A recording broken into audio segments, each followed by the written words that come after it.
All right then, so what we're going to do now is to stick some tips on to these. We've done all the nail prep, cuticles, nail surface with the electric file, and they're all ready to put our tips on.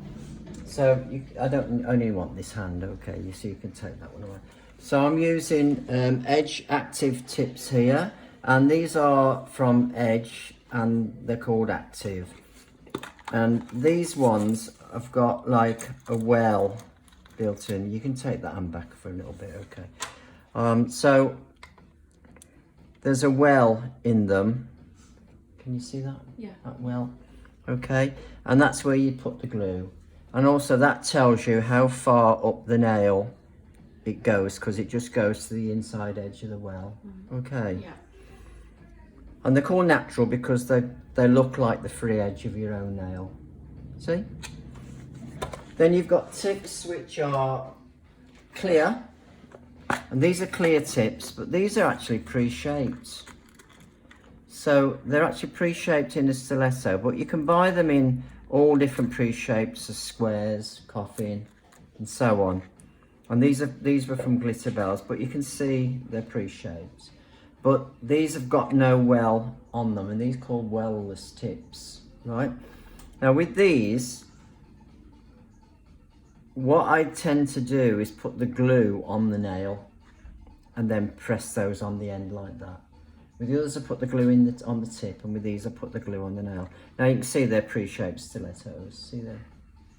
Okay, so with the pre-shaped nail you can just chop it off there, file the end a little bit, and you've got a coffin already done for you. Yeah. Okay, or if you want to do an almond, you can just chop it off there and then round the top off, and you've got an almond already done.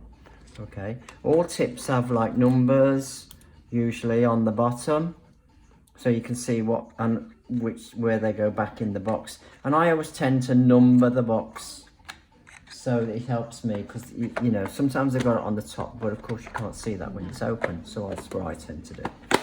So these are the active, so we're going to use these today. So can I have the hand back now? Okay, right, so these are usually 6s, and that's normally a 5. So when you buy your tips, make sure you buy tips that you can buy the separate packets for. Okay, I got these from Capital, but you can buy tips all over the place. But don't buy cheap tips off eBay, which are like £5 for a box, because you're going to use lots of 5s, 6s and 7s. When those run out, all the rest then scrap, because you can't buy the separate packets. So you'll have to pay a bit more for your tips, but at least you can buy the separate packets. And I think they're about £2.50 for 50 tips, you know. So make sure you buy the ones with the separate packets. So the first thing I'm going to do is to make sure that the finger is supported underneath. Can you see all right? Yeah. So I don't want that finger to drop away when I press down. So I'm going to support it underneath like that. And I'm going to have my thumb on the top, and I'm just going to slide it down till I find that edge, inside edge of that tip against the edge of that there, like that. Once I've got that lined up, I will then just bend my thumb and roll it forward. Okay. Now, the fingernail is pink at the moment, but as I press down, the fingernail will go white. That tells me that I'm actually applying pressure. It's very important to apply pressure, because when you apply pressure, the nail tips splay out like this, and you don't want the tip suddenly be too wide when you stick it on. So what I'm going to do now is look at the sides to see, is it overlapping? Is it short? Okay, I want it to be more or less just right. So I'm going to look at that now, and I can see it's a little bit wide on this side. That little corner is kind of sticking into that corner there. Now the other thing I've got to be aware of is, what does this part look like in comparison to the finger? So if you had a wider finger, I'd have to use a bigger tip, because otherwise this part would look out of proportion to the finger it's going on. It would look like a claw. Do you know what I mean? See what I mean? Okay, so this one is perfectly okay. So I'm going to roll it forward. I'm looking either side now, and I can see that it just needs a little bit of tailoring. So I'm just going to take a little bit off there, a little bit off here, and then I'm going to check it again. Now it looks good that side. Can you see that? Yeah. And this side, it just wants a little bit more. Don't take too much off at once, because you'll have to start again. So there we are, right? Okay, so I'm going to stick that on now. Now, before you stick any tips on, what you need to do is dehydrate the nail plates, okay? But you do this before you even start sizing, right? So you just wipe them over with acetone. And as I said before, you can't dehydrate nail plates too many times. You can use a nail dehydrator, which is just isopropyl, but I tend to use acetone, and I've been doing that for 20 years, so I know it's good. Right, so we now got us tip sized, pressed down to make sure that it's not going to splay out when you come to actually stick it on. Okay, so now I'm going to get my glue. Now I'm using a brush on glue compared to a squeezy tube glue. Now squeezy tube glues, they come in a little tube and you squeeze it. Sometimes you have to press them that hard, it suddenly blumps out, you know. Whereas, and also the tops get clogged up. So then you have to start sticking pins down them to try and get them to flow again. Whereas with the brush on glue, the top is big enough and it's not going to do that, okay. So there's my glue. So I'm going to get my tip. Where's my tip gone? Here it is. And I'm going to get my glue. Now, when the glue gets down to about here, it might not even be touching the brush. So what I tend to do is just leave that loose on the top and give the bottle a shake. That'll get the glue onto the brush. Bring it out. I don't wipe it on the side. Now I'm just going to drag that brush down that edge. So you use the edge of the brush, drag it down, and it'll fill the well up. Try to keep this pointing down slightly, otherwise what will happen, the glue will run back up to your finger and you'll be stuck to the tip. So just spread that glue round now inside that well. Try to keep it in the well, don't let it go past, and try not to leave any air pockets in the well itself. So now I'm going to turn it over. I'm going to get my finger support under there. I'm going to slide it down till I find that edge, and then I'm going to roll forward, and as I roll forward it will all go clear in underneath the tip. Can you see? You don't want any air pockets trapped underneath that tip. So you just hold it with the pressure on. You can see the fingernails gone white. That tells me that we are applying pressure. Now once that's on, now this glue here that I'm using is a little bit of a slow glue. It's not an instant set, and I use that because I want to be able to move the tip if I have to. And then I'll move it and then keep the pressure on.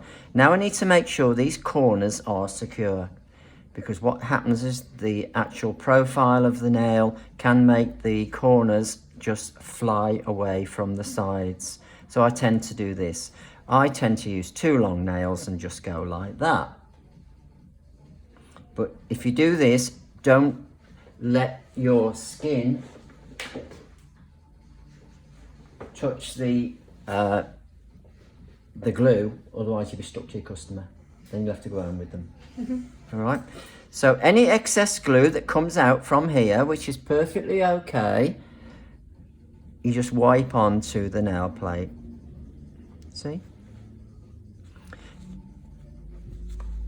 Now, if you've got a nail biter, sometimes you will get a bit of glue sticking underneath to the finger. Try and pull it away if you can, but you know, you can't always.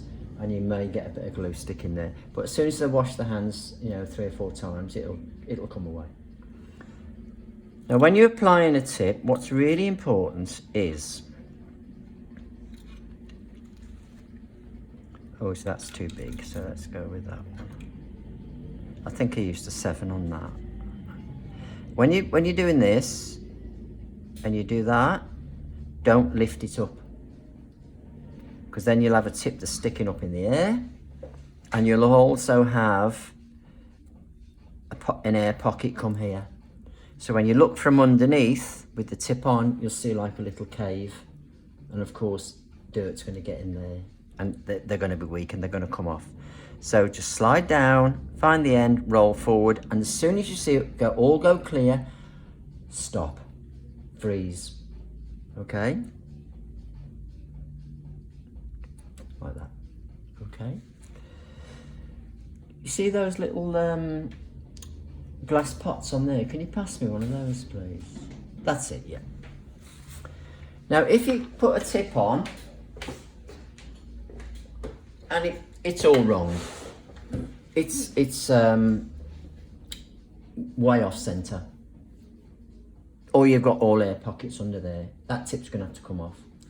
Okay, so finish the hand off first, then get this, take it right down as far as you can go, get your little dappen dish, put the finger in first with the tip on, and get your acetone and put it into here, and then carry on with the other hand.